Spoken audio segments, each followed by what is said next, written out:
Next up, it says find the x-intercept and the y-intercept of the line below. So I mentioned earlier that to graph a line, there are three methods. The first method is just to plot random points here and then draw your line.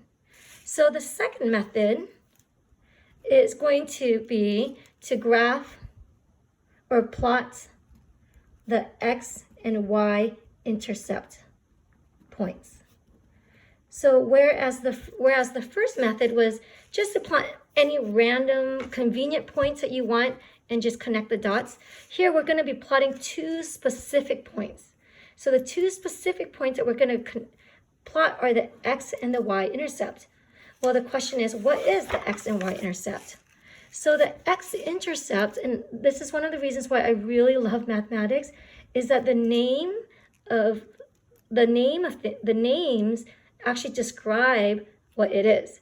So x-intercepts, if you think of interception for football, it's where where the line meets the x-axis. So it's where the line crosses or touches the x-axis. So remember, the x-axis is this one here.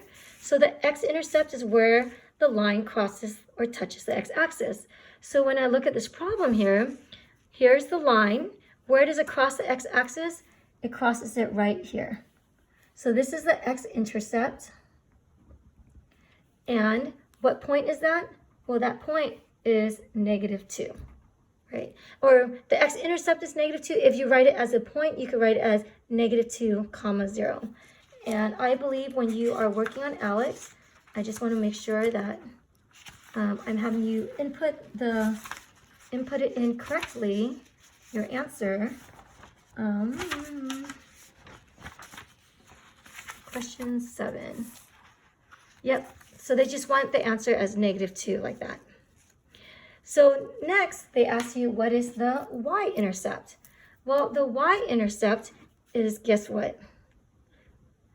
It's where the line crosses or touches the y-axis. So again, intercept, think of football where, you cross over with someone else. So the y-axis is where it crosses the y-axis. So looking at this graph, where does this line cross the y-axis? Well, this is the y-axis here, so it crosses it right here. And that point, y-intercept, is 3. So it's 1, 2, 3. And that's it. So that's understanding what is an x and y-intercept.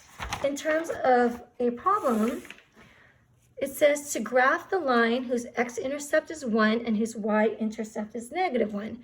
So if the x-intercept is 1, here's 1, there's my fly, and it crosses the x-axis there. The y-intercept is -1, so that's where it crosses the y-axis. And then it says graph the line. So basically all you do after that is you take your ruler and you draw a line. Make sure you put arrows. And on ALEKS, you have a nifty tool on there where you could draw straight lines.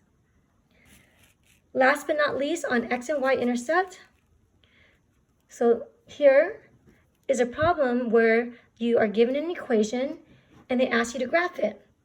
And again, before I mentioned that you can graph something, method 1, very elementary, is just to plot random points and plug it in, right? However, here we want to get a little bit more advanced and we are going to plug in specific points. We want to find the x-intercept and the y-intercept. So if you don't have a graph, how do you figure out where the x-intercept and the y-intercept is? So to find the x-intercept, let's start with the x-intercept. Notice in all of these graphs that we just worked on, the past 2 problems, the x-intercept, if I wrote down the address of this x-intercept, this is 1, 0. This is the x-intercept. Notice that the address of this x-intercept, it's -2, 0. Notice that the y value is always 0. the y value is always 0 whenever you're at the x-intercept. And the reason being is because you're crossing the x-axis and there is no vertical distance, right? You're right at on the line. So to find the x-intercept, you let y equal to 0 and then you solve for x.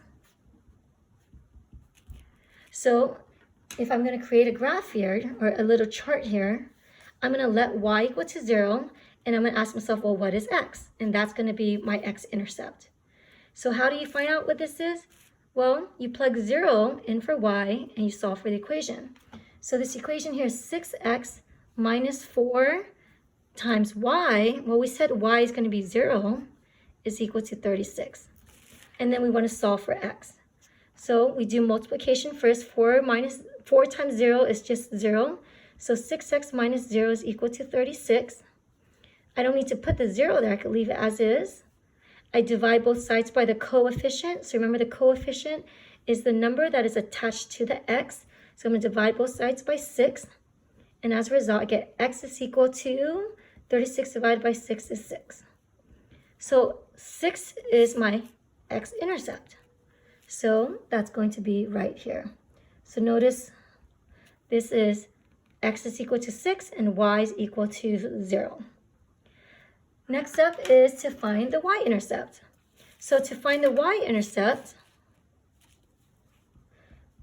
notice that in the previous two problems that we did, the y-intercept right here, if I looked at the address of this, it's 0, -1. And then in the previous problem that we did here, notice that the address for this is 0, 3. So notice that for the y-intercept, the x value is always 0. So the x value is always 0 for the y-intercept. So let x equal to 0 and then find y. And that should make sense because whenever you cross the y-axis, you're not moving anywhere to the left to the right. You're just going directly down. So that's why the x value is always going to be 0 since you don't have a horizontal value.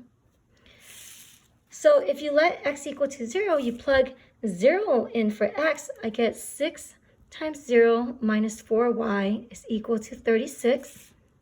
What is 6 times 0? Well, 6 times 0 is just 0, so I'll cross it out. So I end up getting -4y is equal to 36. I divide both sides by the coefficient. So the coefficient is the number that's attached to y. So I divide both sides by -4. So I end up getting that y is equal to -9. So here, the y-intercept is -9. So that means it crosses the y-axis at -9. And by having my x-intercept and my y-intercept, I'm now able to draw my line. And this equation represents this line using the specific point of the x-intercept and the y-intercept.